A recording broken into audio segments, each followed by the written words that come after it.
जेव्हा बातमी असते विश्वासाची, तेव्हा नाव येते जळगाव उन्नती न्यूज. तुमचा हक्काचा आवाज जळगाव उन्नती न्यूज. पाहूया आजच्या बातम्या.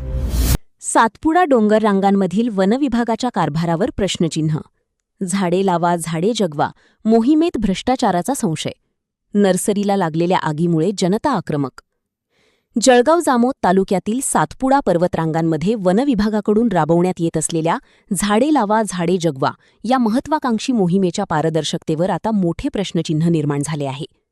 शासनाचा हा हेतू अत्यंत स्तुत्य आणि पर्यावरणपूरक असला तरी प्रत्यक्षात मात्र वनविभागाच्या अनागोंदी कारभारामुळे आणि कथित भ्रष्टाचारामुळे या मोहिमेचा पुरता बोजवारा उडाल्याचे चित्र समोर येत आहे.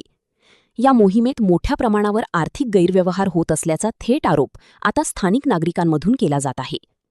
सुनगाव शिवारातील नर्सरीला लागलेली आग संशयाच्या भोवऱ्यात.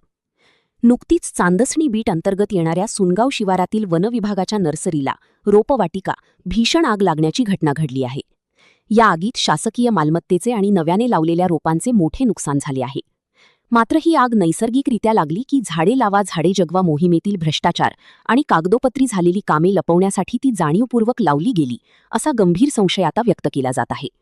या घटनेमुळे संपूर्ण परिसरात एकच खळबळ उडाली असून ही आग लागली की लावली असा संतप्त सवाल स्थानिक जनता वनविभागाला विचारत आहे. मागच्या वर्षीच्या घटनेची पुनरावृत्ती. विशेष म्हणजे सातपुडा वनक्षेत्रात आग लागण्याची ही पहिलीच घटना नाही. मागच्या वर्षीसुद्धा अशाच प्रकारे जंगलाला अनाकलनीय आग लागली होती, ज्याचे वृत्त जळगाव उन्नतीने अत्यंत धाडसीपणे आणि सविस्तरपणे प्रकाशित करून प्रशासनाचे डोळे उघडण्याचा प्रयत्न केला होता. दरवर्षी उन्हाळ्याच्या दिवसांतच अशा आगीच्या घटना का घडतात आणि या आगींमागचे नेमके कारण काय याचा शोध घेण्यात वनविभाग नेहमीच अपयशी ठरला आहे. त्यामुळे या संपूर्ण प्रकरणाची सखोल चौकशी व्हावी अशी मागणी जोर धरत आहे. जंगलातील वाढती अनधिकृत वृक्षतोड, वारंवार लागणाऱ्या आगी आणि वन्यजीवांची सुरक्षा लक्षात घेता आता आधुनिक तंत्रज्ञानाचा वापर करण्याची वेळ आली आहे. सातपुडा जंगलात आणि संवेदनशील परिसरात ड्रोन कॅमेरे बसवण्यात यावेत अशी आग्रही मागणी नागरिकांनी केली आहे. ड्रोन कॅमेऱ्यांमुळे खालील गोष्टी स्पष्ट होऊ शकतील.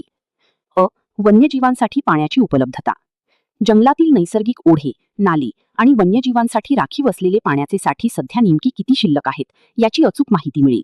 वनविभागाकडून वन्यजीवांसाठी दररोज किती टँकर पाणी जंगलात सोडले जाते, ते पाणी कुठे आणि कसे टाकले जाते याचा संपूर्ण ताळेबंद आणि पारदर्शकता ड्रोन कॅमेऱ्यांच्या फुटेजमुळे समोर येईल. वारंवार होणाऱ्या या प्रकारांमुळे आता वरिष्ठ अधिकाऱ्यांनी यात लक्ष घालून संबंधित दोषींवर कडक कारवाई करावी